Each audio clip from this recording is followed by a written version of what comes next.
नमस्कार दोस्तों, मेरा नाम है सौरभ और स्वागत है आपका मगध एजुकेशन में। देश के अगले वित्तीय वर्ष के लिए नेशनल बजट को पेश होने में अब महज 20 से भी कम दिनों का दिन बचा है दोस्तों। इसके पहले कल अर्थात 7 जनवरी को इस पूरे फाइनेंशियल ईयर का यानी कि फाइनेंशियल ईयर 2025 का पहला एडवांस एस्टिमेट जारी कर दिया गया है दोस्तों, एनएसओ के द्वारा, यहाँ पे नेशनल स्टैटिस्टिक्स ऑफिस के द्वारा। यहाँ पे तो हम यहीं पे समझने की कोशिश करेंगे कि जो हमारा रियल जीडीपी ग्रोथ है दोस्तों इस पूरे फाइनेंशियल ईयर के लिए वो कितना रहने वाला है। अगर जो आप वैसे गौर करोगे कि हमारा जो फाइनेंशियल ईयर है वो अभी खत्म नहीं हुआ दोस्तों, क्योंकि कब से कब तक लेते हैं हम यहाँ पे, तो 1 से, है ना। गौर करिएगा कि हम कब से कब तक लेते हैं, तो 1 से ये ऑल द वे कब तक चलता है दोस्तों यहाँ पे, तो 31 मार्च अगले साल तक यहाँ पे। तो अगर जो हम फाइनेंशियल 2025 की बात करें तो ये 1 मार्च 2024 से स्टार्ट हुआ था और ये 31 मार्च 2025 तक जब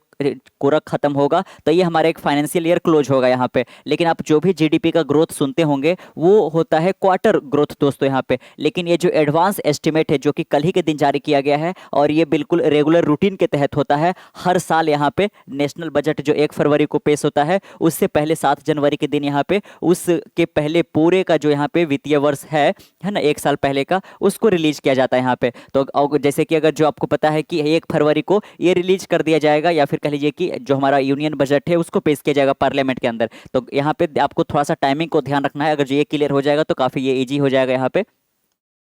1 फरवरी को पेश होना है हमारा यूनियन बजट अगले वित्तीय वर्ष के लिए दोस्तों यहाँ पे, जिसमें यह तय किया जाएगा कि किस मिनिस्ट्री को कितना फंड एलोकेट करना है, किस मिनिस्ट्री की ज़रूरतें इस साल ज़्यादा है या किसको थोड़ा कम है यहाँ पे है। तो ये सारा जो है वो हमारे बजट के अंदर एलोकेट कर दिया जाता है फंड को दोस्तों यहाँ पे। और सारे लोग का इस पर नज़र भी रहता है यहाँ पे, पूरे देश के लोग, कि उनका इनकम टैक्स में क्या कटौती होगा नहीं होगा, ये सब सारा चीज़ यहाँ पे हमारे बजट में ये ध्यान रखा जाता है यहाँ पे। तो 1 फरवरी को जो यूनियन बजट पेश किया जाएगा वो अगले वित्तीय वर्ष के लिए होगा यहाँ पे दोस्तों। यहाँ पे वो होगा फाइनेंशियल ईयर 2026 के लिए यहाँ पे। लेकिन जो पूरा का पूरा फाइनेंशियल ईयर 2026 के लिए पूरा नेशनल बजट जो यहाँ पे पेश किया जाना है, इसके पहले हमें उसके पिछले फाइनेंशियल ईयर का किस प्रकार का यहाँ पे ग्रोथ रेट रहा, ये सारा चीज़ समझना पड़ेगा, तभी हम अच्छे से निकाल पाएंगे कि हमें किस मिनिस्ट्री को कितना एलोकेट करना है। इसीलिए यहाँ पे 7 जनवरी को, यहाँ पे 1 फरवरी को नेशनल बजट आने से कुछ दिन पहले 7 जनवरी को यहाँ पे एडवांस एस्टिमेट रिलीज किया जाता है यहाँ पे। और उसमें बताया जा रहा है कि हमारा जो रियल जीडीपी है दोस्तों अनुमान से काफी कम यहाँ पे लेके आने वाला है यहाँ पे।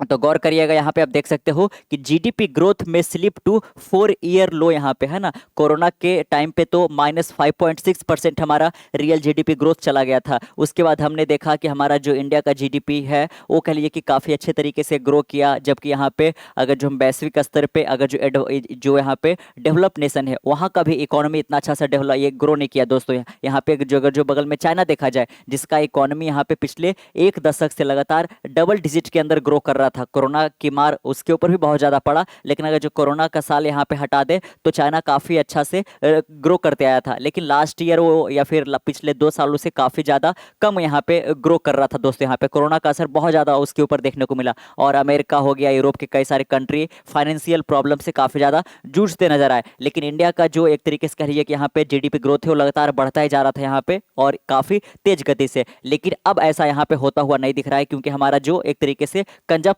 है वो काफी ज्यादा यहाँ पे कम होता हुआ दिख रहा है दोस्तों। और सरकार भी बिल्कुल स्पेंड नहीं कर पा रही है यहाँ पे। तो इसीलिए यहाँ पे जो हमारा जीडीपी ग्रोथ है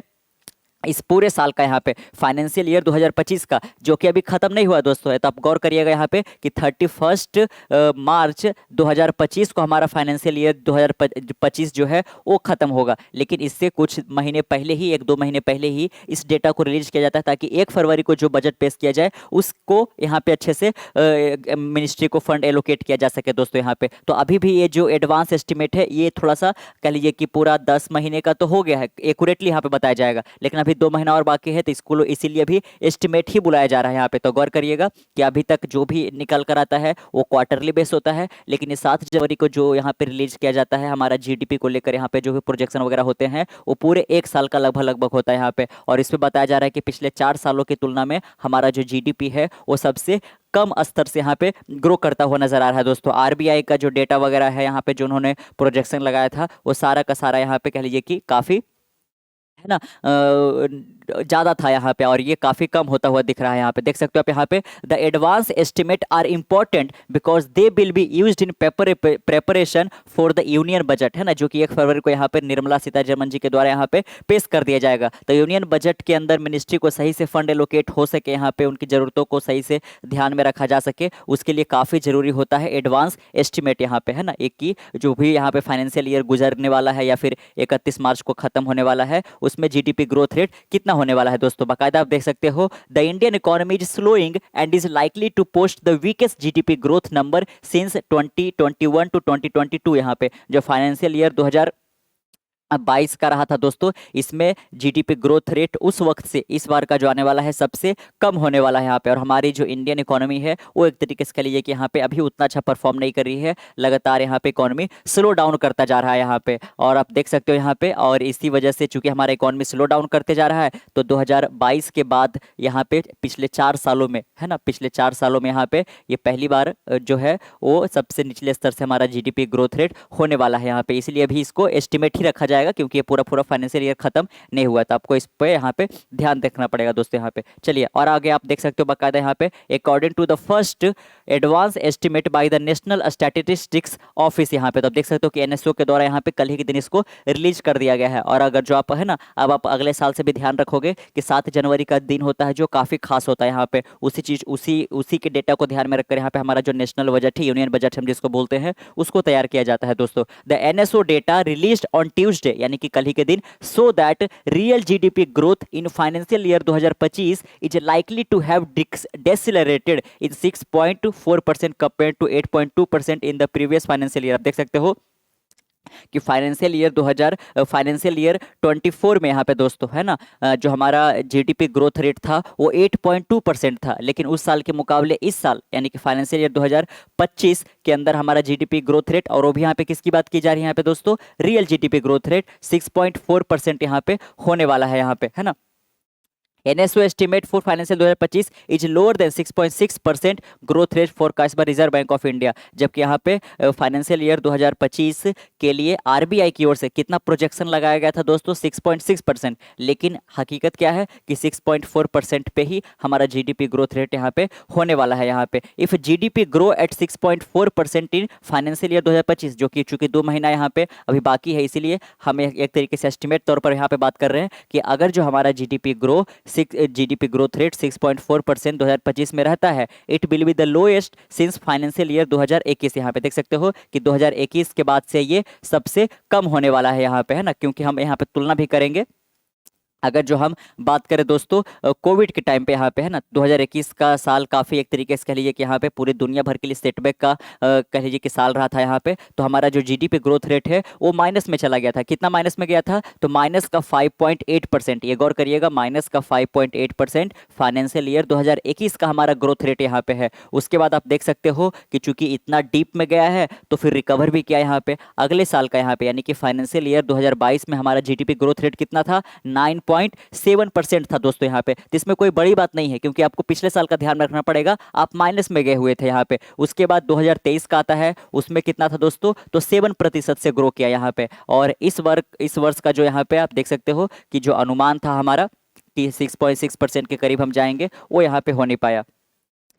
तो -5.8%, उसके बाद 9.7%, उसके बाद यहाँ पे 7%, और उसके बाद 8.2%, और उसके बाद यहाँ पे कितना रह गया, तो 6.4% यहाँ पे, है ना। तो आपको गौर करना है यहाँ पे, अगर जो हम एक बार फिर से देखें यहाँ पे कि जो 2021 का कोविड का साल गया था यहाँ पे, उसमें हमारा जीडीपी ग्रो माइनस में 5.8% चला गया था। उसके बाद 2022 का आता है, रिकवर किया यहाँ पे 9.7% गया। फिर उसके बाद 2023 में यहाँ पे 7%, 2024 में 8.2%, और 2025 का जो कि 2 महीना भी बाकी है, इसमें कितना एस्टिमेट किया जा रहा है, तो 6.4%, क्योंकि हमारा जो कंजप्शन है उसमें कम आया है, गवर्नमेंट स्पेंडिंग में कम यहाँ पे आया है, लोग बहुत ज़्यादा एक तरीके से कहिए कि खर्चे नहीं कर पा रहे हैं। इस चीज़ को ध्यान में रखते हुए जो ये एडवांस एस्टिमेट रीच किया गया है, उसके तहत हमारा जो जीडीपी ग्रोथ रेट है वो 6.4% पे ही रहने वाला है, जो कि पिछले 4 सालों में सबसे कम होगा दोस्तों यहाँ पे। The moderation in growth expectation can be attributed to the slow pickup in government and private investment. आप देख सकते हो कि इन्वेस्टमेंट में भी थोड़ा सा यहाँ पे कमी देखने को मिला है, चाहे वो गवर्नमेंट हो चाहे वो प्राइवेट हो, which grew at 6.4% in financial 2025 compared with 9% in financial year 2024 यहाँ पे। तो देख सकते हो कि हमारा जो इकोनॉमी का हालत है अभी काफ़ी ज़्यादा खस्ता चल रहा है दोस्तों यहाँ पे। और इसी को ध्यान में रखते हुए यहाँ पे अब काफ़ी ज़्यादा एक तरीके से लिए की बात हो रहा है कि सरकार को जो इनकम टैक्स लगता है उसको काफ़ी कम करने की ज़रूरत है, क्योंकि इनकम टैक्स के रूप में सरकार ले ही इतना लेती है कि हमारे पास स्पेंड करने के लिए बचते ही नहीं है। और जीडीपी का, इकोनॉमी का जो सबसे पावरफुल एक तरीके से कह लीजिए कि फैक्टर होता है दोस्तों, वो होता है कंजप्शन यहाँ पे, है ना। अगर जो कंजप्शन नहीं होगा, लोग कंजप्शन नहीं करेंगे, तो जीडीपी और साथ में इकोनॉमी जो है ग्रो नहीं करेगा यहाँ पे, है ना। और साथ में अगर जो कोई बाहर की कंपनी इंडिया के अंदर आना भी चाहता है तो देखता है कि क्या इस देश के लोग यहाँ पे कंजप्शन कर रहे हैं कि नहीं कर रहे हैं। अगर जो हम एक फर्स्ट एग्जाम्पल लेते हैं कि टेस्ला का कार है, तो अगर जो इलोन मस्क चाहते हैं कि जो टेस्ला की कार है वो इंडिया के अंदर वो बेचना चाहते हैं, और अभी तो नहीं आ पा रहे हैं क्योंकि सरकार का जो है इम्पोर्ट ड्यूटी 100% लगता है, कि अगर जो आप पूरा फुल्ली फर्निश्ड कार को अगर जो आप इंडिया के अंदर सीधे इंपोर्ट कराते हो और यहाँ पे सेल करोगे तो हम 100% का कस्टम ड्यूटी लगा देंगे यहाँ पे। और इसी बीच यहाँ पे वो आ नहीं पा रहे हैं यहाँ पे। तो अगर जो सरकार उनको एक तरीके से कह लीजिए कि यहाँ पे सब्सिडाइज कर देती है कि नहीं चलो आपको हम इंपोर्ट ड्यूटी कम कर देंगे यहाँ पे, लेकिन उनके बावजूद, इसके बावजूद भी उनको ये देखना पड़ेगा यहाँ पे कि क्या इंडियंस लोग यहाँ पे जो कंजप्शन करने के लिए रेडी भी है कि नहीं रेडी है दोस्तों यहाँ पे। तो गवर्नमेंट फैक्टर तो एक होता ही है कि सरकार अपनी ओर से जो कर सकती है, लेकिन यहाँ पे आखिरकार उनके कार को तो लोग ही यहाँ पे खरीदेंगे, तो लोगों का कंजप्शन पावर है कि नहीं, यहाँ पे लोगों का परचेजिंग पावर है कि नहीं, ये देखना काफ़ी ज़्यादा दिलचस्प हो जाता है यहाँ पे। तो हमारा जीडीपी जो है कई बड़े पिक्चर को यहाँ पे एक तरीके से ब्रॉडर टर्म्स में एक्सप्लेन करता है दोस्तों यहाँ पे, है ना। तो आप देख सकते हो कि यहाँ पे महज हम 6% से ही इस बार ग्रो करने वाले हैं यहाँ पे, पिछले 4 सालों में सबसे कम होगा यहाँ पे। Analyst attribute the consumption growth to rural demand pickup, rural consumption which constitute about 60% of India total private consumption will receive a boost from the healthy kharif production and promising prospect for the rabi season, है ना। Generally हमने क्या देखा है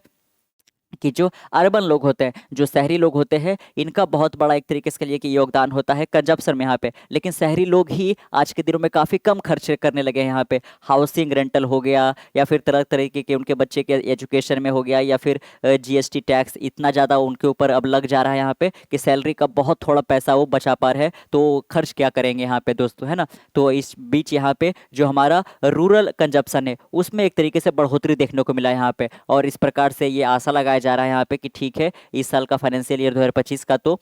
ठीक नहीं गया साल, लेकिन अगले साल हो सकता है कि हम थोड़ा अच्छा करेंगे, क्योंकि जो एक तरीके से बारिश वगैरह अच्छा हुआ है, मानसून अच्छा हुआ है यहाँ पे।